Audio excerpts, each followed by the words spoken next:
வணக்கம் மக்களே, நம்ம டாக்கீஸ் நேயர்கள் அனைவருக்கும் வணக்கம். இன்னைக்கு நம்ம பார்க்க போகிறது ஒரு சூப்பரான ஒரு காலிஃப்ளவர் பக்கோடா தான் நம்ம பார்க்க போகிறோம். பார்த்தீங்கன்னா ஒரு 15-20 காலிஃப்ளவர் காலிஃப்ளவர் பீஸ் நான் எடுத்து வச்சுருக்கேன். உங்களுக்கு தேவையான அளவு எடுத்து வச்சுக்கோங்க. ஸோ இந்த காலிஃப்ளவர் பீஸை இப்போ நீங்கள் பிளேட்லேருந்து ஒரு பாத்திரத்துக்கு நீங்கள் ட்ரான்ஸ்ஃபர் பண்ணுங்கள். அதுக்கப்புறமா அது மேலே தேவையான அளவு சுடு தண்ணி, அது எல்லா காலிஃப்ளவரும் அந்த சுடுதண்ணியில் முங்கி இருக்கணும். அதுக்கப்புறமா ஒரு 2 ஸ்பூன் உப்பு போட்டுக்கோங்க. அதுக்கப்புறமா அதை அப்படியே செப்பரேட்டாக நீங்கள் எடுத்து வைங்க. அது சாஃப்டன் ஆகட்டும். நம்ம வேக வைக்கிறதுக்கு பதில் அதை சாஃப்டன் பண்ணுறோம். இங்கே பேரலாக இன்னொரு இதில் இன்னொரு பாத்திரத்தில் நீங்கள் ஒரு 2 கப்பு கடலை மாவுங்க. இந்த கடலை மாவு உங்களுக்கு திக் லேயர் ஆஃப் காலிஃப்ளவர் வரணும்னா, காலிஃப்ளவர் பக்கோடா வரணும்னா நீங்கள் ஆட் பண்ணுங்கள். அடுத்தது ஒரு 1/2 கப் அரிசி மாவு. இதை ஆட் பண்ண பிறகு நமக்கு தேவையான ஐட்டம்ஸ் என்னன்னா இந்த சில்லி பவுடர் அதெல்லாம் ஆட் பண்ண போகிறோம். ஃபர்ஸ்ட் ஒரு ஸ்பூன் மஞ்சள் பொடி ஆட் பண்ணியிருக்கேங்க. இதுக்கு அடுத்தது பார்த்தீங்கன்னா ஓமப்பொடி, அதாவது அஜ்வைன்னு சொல்லுவாங்க. இந்த ஓமம் தான் ஒரு ஃப்ளேவர் அண்ட் அரோமா கொடுக்கும். இது டேஸ்டியும் என்ஹான்ஸ் பண்ணும். இதுக்கு அடுத்தது நமக்கு தேவையானது பார்த்தீங்கன்னா சில்லி பவுடர். உங்களுக்கு தேவையான அளவு சில்லி பவுடர் ஆட் பண்ணிக்கோங்க. நான் ஒரு 2 ஸ்பூன் ஆட் பண்ணுறேன். உங்களுக்கு ரொம்ப காரம் வேண்டாம்னா அதை கம்மி பண்ணிக்கோங்க. இப்போ அடுத்தது பார்த்தீங்கன்னா மீதி இருக்கிற ஐட்டம் பார்த்தீங்கன்னா பெருங்காயப்பொடி. இதுவும் ஒரு ஃப்ளேவர் அண்ட் அரோமா கூட்டக்கூடிய ஒரு ஐட்டம் தான் இது. இதுக்கப்புறமா பார்த்தீங்கன்னா இப்போ நம்ம ஆட் பண்ணுறது கசூரி மேத்தின்னு சொல்லுவோம். இது எல்லா கடையிலையும் கிடைக்கும். இதுக்கப்புறமா நீங்கள் பார்த்தீங்கன்னா உங்களுக்கு தேவையான அளவு உப்பு இந்த மாதிரி இதுக்கு ஒரு 2 ஸ்பூன் ஆட் பண்ணிக்கோங்க. ரொம்ப அளவுக்கு அதிகமாக ஆட் பண்ணிடாதீங்க. கடைசியாக நான் இப்போ ஆட் பண்ணது பார்த்தீங்கன்னா பேக்கிங் சோடா ஒரு சின்ன சிட்டிகை போதுங்க. இதை ஆட் பண்ண பிறகு எல்லாத்தையுமே நல்லா மிக்ஸ் பண்ணிக்கோங்க. மிக்ஸ் பண்ண பிறகு நம்ம அடுத்தது நம்ம என்ன பண்ண போறோம்னா, நீங்கள் கொஞ்சம் தண்ணி எடுத்து வச்சுக்கோங்க. தண்ணி தேவையான அளவு பார்த்தீங்கன்னா மேக்ஸிமம் ஒரு 2 கப்பு தேவைப்படும்.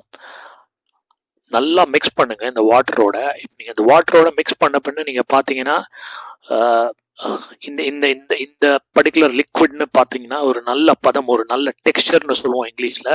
அந்த ஒரு நல்ல ஸ்மூத் டெக்ஸ்டருக்கு வரணுங்க. இந்த ஸ்மூத் டெக்ஸ்டருக்கு வர வரைக்கும் நீங்கள் இப்போ வீடியோவில் பார்க்குற மாதிரி பண்ணிக்கிட்டே இருங்க. பண்ண பண்ண பண்ண நீங்கள் பார்த்தீங்கன்னா இதனுடைய டெக்ஸ்டரும் கன்சிஸ்டன்சியும் இம்ப்ரூவ் ஆகும். அதாவது லம்ப்ஸ்னு சொல்லுவோம். அந்த லம்ப்ஸ் எல்லாம் இல்லாமல் இருக்கணும். அந்த லம்ப்ஸ் நீங்கள் கம்ப்ளீட்டாக எடுக்கிறதுக்கு இந்த மாதிரி ஒரு விஸ்க் நீங்கள் போய் உபயோகிக்கலாம். இந்த விஸ்க் பார்த்தீங்கன்னா ரொம்ப உங்களுக்கு இந்த ஸ்மூத் டெக்ஸ்டர், அதாவது நல்ல பதத்தை கொண்டு வந்துடும். ஸோ ஒரு 2 to 3 minutes நீங்கள் இந்த மாதிரி பண்ணிக்கிட்டே இருந்தீங்கன்னா தேவையான அளவு வாட்டர் ஆட் பண்ணணும்னா ஆட் பண்ணிக்கோங்க. 2 to 3 minutes நீங்கள் இந்த மாதிரி பண்ணிக்கிட்டே இருந்தீங்கன்னா உங்களுக்கு இதனுடைய பதம் அருமையாக இருக்கும். இப்போ இந்த சைடில் நம்ம காலிஃப்ளவர் சுடுதண்ணியில் போட்டு வச்சுருந்தோம். இதை நீங்கள் இந்த வாட்டரை ஃபில்டர் அவுட் பண்ணிக்கோங்க. இப்போ இந்த காலிஃப்ளவர் பார்த்தீங்கன்னா நல்லா சாஃப்டாக வந்திருக்கு.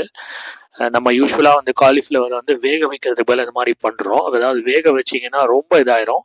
ஸோ அதனால் இந்த மாதிரி ஹாட் வாட்டரில் போட்டு இப்போ அடுத்தது நம்ம என்ன பண்ணுறோம்னா, நம்ம இந்த கடலை மாவு பேட்டரை தயார் பண்ணி வச்சோம் இல்லையா, அதை இந்த காலிஃப்ளவரோட மிக்ஸ் பண்ணுறோம்.